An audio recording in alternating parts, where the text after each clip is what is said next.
Hi, I'm Claude. And I'm Clinton, and we're the Lamest Offenders. And for today's Marvel Legacy review of Antman, we have a very special treat. Claude, did you bring the helmet? I sure did. Got it right here. Nice. Let's test it out. Does that bad boy actually work? It do. Cool, I guess it does work. Wait a minute. Do we have the budget for this? Well, we do now.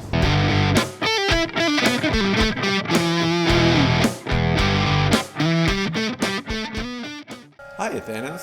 We're the Lamest Offenders. I don't even know who you are. We have a small but dedicated fan base. Be sure to visit our sponsor at BaskervilleProductions.com. Hi, welcome back. Claude, thank you so much for resizing back to normal size. It's mighty big of you.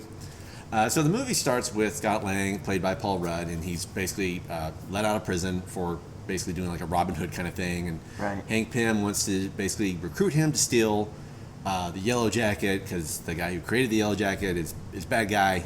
And Yeah, but that's basically the whole movie. Yeah, because Hank Pym thinks the Pym particles in general are a little bit dangerous, and he doesn't want to see what comes out of it.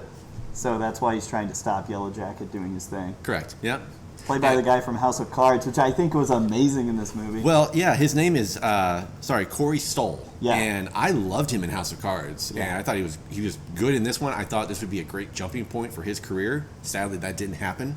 But his costume looks so cool too. Oh, the Yellow Jacket costume looked great. Yeah. It was very menacing. It I looked just awesome. hope he isn't a one and done thing. Like, even though he got splooged on the ground, I really hope they bring him back but somehow. okay. So I was mainly excited for this movie 100% because of Paul Rudd. Oh, signing. perfect casting. Him as Scott Lang, just it was awesome. It was so great. Like, who doesn't like even Paul Rudd in general? Like, Yeah, no, he's a very perfect. funny guy, and Yeah. he was awesome in this movie. Especially in Clueless. Man, what a hunt. Yeah. Big start. Yeah. But the him and his friend Michael Pena, Luis in the movie, who also comes dangerously close to stealing the movie. Oh, yeah, Like, he was so funny in this too. Like, this is before I feel like Thor Ragnarok. This was Marvel's attempt at a comedy. Yeah.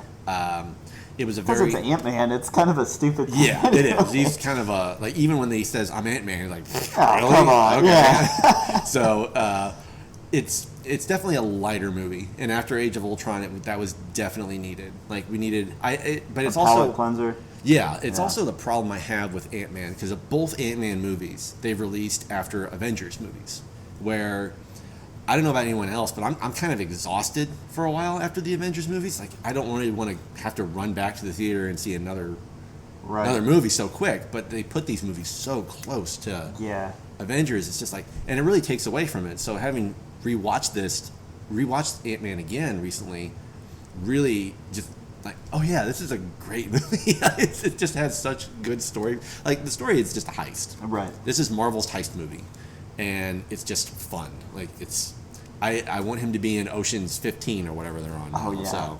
It's going to be in Ghostbusters, so I mean... bring Oh him yeah, up. he is. Yeah. Forgot about that. One thing that I want to see more of is Hank Pym, because he's such a classic comic book character for the Avengers, and it's just... Not the early stuff. You don't want to see him beating the crap out of his wife. yeah, none of that. Yeah. But it's just, you don't really see Hank Pym interact with the Avengers. It's more of him just, like, crap-talking them and how dangerous they are. Yeah. Yeah. And it was really cool, speaking of the Avengers, was in this movie, Hope is like, we need a specific component, MacGuffin. Yeah. So Ant-Man goes to their new, Compound, headquarters. Upstate New York. Yeah, and then he finds Falcon, and it's such a goofy fight scene. It's so funny. He keeps apologizing for hitting him, like, every time. Sorry, I'm a huge fan. Sorry. Yeah. And it feels genuine. Like, he would say that. And you just see Falcon just, like, flying across the lawn. Like, when he's getting, like, dragged, he's like, oh! A lot of just corny jokes. Yeah. A lot of good jokes, too, though. Neil Hamburger as the Baskin-Robbins guy.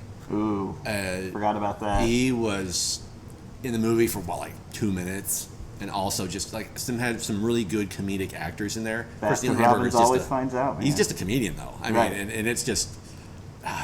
and it's so funny. Like, I just really enjoyed this movie. Yeah. It was co-written by Edgar Wright, who was going to initially direct it. Which would have been interesting to see how he would have done things. He did not. Marvel would not let him do his own thing though, Yeah. which really sucks because that would have been amazing. Right. But they still used his script, which was great because it worked out really well. Yeah. Marvel kind of made it a little more streamlined, I feel, but it was still a very good movie. Yeah. It was just a solid movie, a great Sunday afternoon film, and I mean that in the highest praise. Like you'll see this on like WGN or something like that, and be like, "Oh, God, Ant-Man's on." Yeah.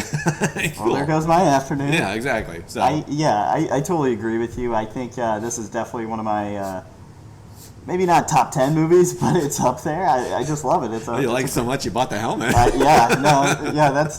That's true. Honestly, I'd give this movie. I mean, it's not the greatest Marvel movie of all time, but I would give it a solid 8. Maybe, I'm 8 should be right there with you. Yeah. I'm a solid 8. It's just a good, enjoyable film. The character's great. You warm up to Evangeline. I'm probably mispronouncing her. Evangeline Lilly's character Hope. You warm up to her throughout the movie too. So it would be really cool to see a Hank Pym Ant-Man show. Yeah. With maybe not Michelle Pfeiffer, but someone to get the Wasp and in the 60s. In the 60s, with Shield and Howard Stark and Peggy Carter and all that. That could be awesome. Like Maybe that'd be throw in some other classic villains like Radioactive Man, which they couldn't get in like the movies. It'd for just be sure. neat. Yeah, like just in the Cold War fighting the Soviets. That'd be great. Like that would be so fun. That'd be a great 6-episode thing. Right. Like just to kind of just draw out the world a little bit more. Well, there's your idea, Marvel. If you're running out of them, so email us at thelamestdefenders@gmail.com. Make sure you like on our Facebook and you follow us on Twitter.